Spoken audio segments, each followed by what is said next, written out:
Assalamualaikum warahmatullahi wabarakatuh. Bismillahirrahmanirrahim. Alhamdulillahi rabbil alamin. Kita memulai dengan memuji Allah Subhanahu wa taala dan bersaksi bahwa Nabi Muhammad sallallahu alaihi wasallam adalah utusannya. Mari kita sama-sama meminta kepada Allah untuk mengirimkan berkah dan rahmatnya untuk Nabi terakhir yang amat mulia, Muhammad sallallahu alaihi wasallam, nabi-nabi yang datang sebelum beliau, keluarga beliau, dan para sahabat yang selalu menemani beliau dalam perjuangan, dan mereka yang terus mengikuti jalan yang penuh rahmat hingga hari kebangkitan. Jangan lupa kita juga meminta agar Allah menempatkan kita di posisi yang sama dengan mereka semua. Amin ya rabbal alamin. Wahai saudara-saudariku seiman, coba kalian bayangkan sejenak, jika kalian berada di dalam parit bersama Nabi Allah pada masa yang paling penting dalam perjuangan umat ini, yaitu dalam perang Khandaq. Ketika mereka membuat sebuah parit, dan resiko dari pembuatan parit yang dibangun dengan sangat baik tersebut adalah salah satu dari dua, hidup atau mati. Artinya, mereka tidak dipersenjatai dengan memadai dari pandangan duniawi, tidak juga terorganisir dari segi jumlah pasukan sebagaimana seharusnya mereka miliki sebelum berperang.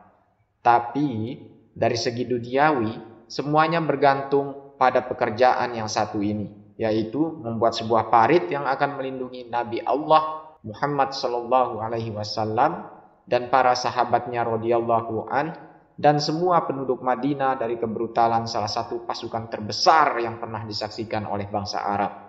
Para munafik pun terus berbisik untuk melunturkan semangat pasukan muslimin dengan mengatakan, mereka pasukan yang besar, kalian akan hancur. Dan para munafik ini berkhianat dan melawan Rasulullah Shallallahu Alaihi Wasallam dari dalam. Rasulullah Shallallahu Alaihi Wasallam tiba-tiba sangat kelaparan, tidak makan hari demi hari, yang membuat beliau mengikat batu di perutnya yang mulia untuk mencegah dari kelaparan dan kematian. Karena itu, rasa putus asa pun meningkat di hati para sahabat. Lalu beliau melihat kepada para sahabat yang masih muda, kebanyakan berusia 20 dan 30 tahunan, yang sedang bekerja dengan gigih dan terselimuti oleh lumpur. Lalu berkata, tidak ada kehidupan selain kehidupan setelah ini, yaitu kehidupan akhirat. Tidak ada kehidupan selain kehidupan setelah ini, yaitu kehidupan akhirat.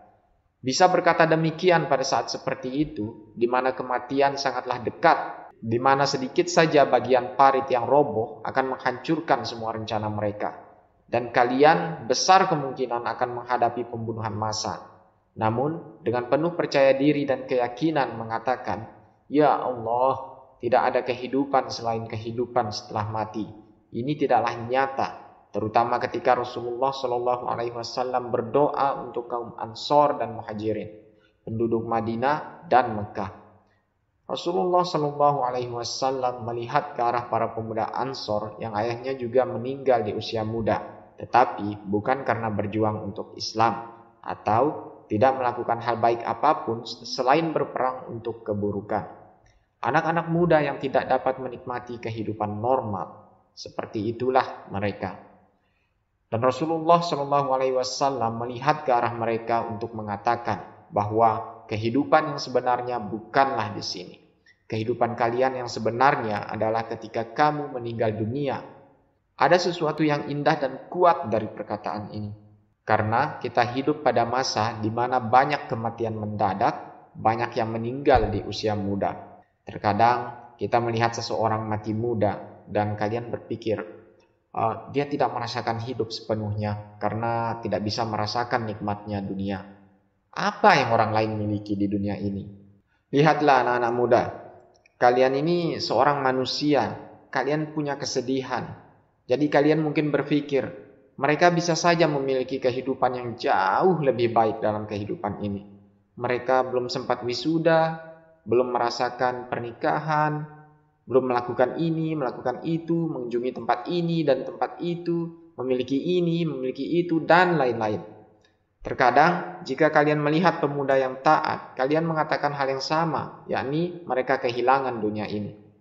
Perkataan ini adalah bentuk perlawanan terhadap Allah Subhanahu wa Ta'ala. kita memiliki sebuah lorong waktu dalam kehidupan kita di mana kita berpikir bahwa kita baru akan serius pada agama sampai kita berada pada usia senja. Seolah-olah kita ini telah mendapatkan garansi bahwa kita akan hidup sampai saat itu. Biarkan aku menikmati masa mudaku. Biarkan aku melakukan apa yang pemuda lain tidak bisa lakukan. Sebagai mahasiswa, biarkan aku melakukan apa yang mahasiswa lain tidak bisa lakukan. Sebagai pasangan muda, biarkan aku melakukan apa yang pasangan lain tidak bisa lakukan, dan seterusnya, dan sebagainya. Kamu ingin benar-benar menikmati hidupmu lebih cepat, dan setelah itu pensiun dan menjadi seorang yang religius. Baru akan mulai sholat subuh di masjid, mulai beribadah ini dan itu, seolah-olah semuanya sudah digaransi akan terjadi. Kenapa? Karena kehidupan ini singkat dan harus dimanfaatkan dengan sebaik mungkin. Itulah yang ada di otak kita, teman-teman. Sedangkan Rasulullah Shallallahu Alaihi Wasallam mengatakan, tidak ada kehidupan kecuali kehidupan di akhirat. Untuk menyatakan bahwa sebenarnya kehidupan itu dimulai setelah kita mati. Berhenti berpikir bahwa kehidupan itu dimulai setelah kalian lahir, saudara-saudariku. Karena sebenarnya kehidupan yang sebenarnya dimulai ketika kamu telah melewati kematian. Allah berfirman yang artinya, dan mereka orang-orang beriman pasti akan kami berikan kehidupan yang layak atau baik.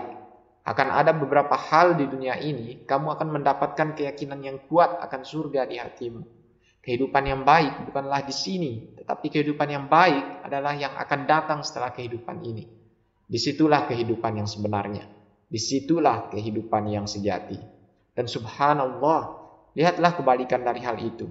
Ada sebuah ayat Al-Quran yang sangat kuat dalam surat Al-Fajr yang artinya, kamu akan berdiri pada hari penghakiman, bumi yang hancur berkeping-keping hingga tidak ada tempat untukmu bersandar atau bermegang. Lalu Tuhanmu mengumpulkanmu untuk dihakimi, dan malaikat berdatangan kelompok demi kelompok untuk berbaris, sebagaimana kamu sering mendengarnya.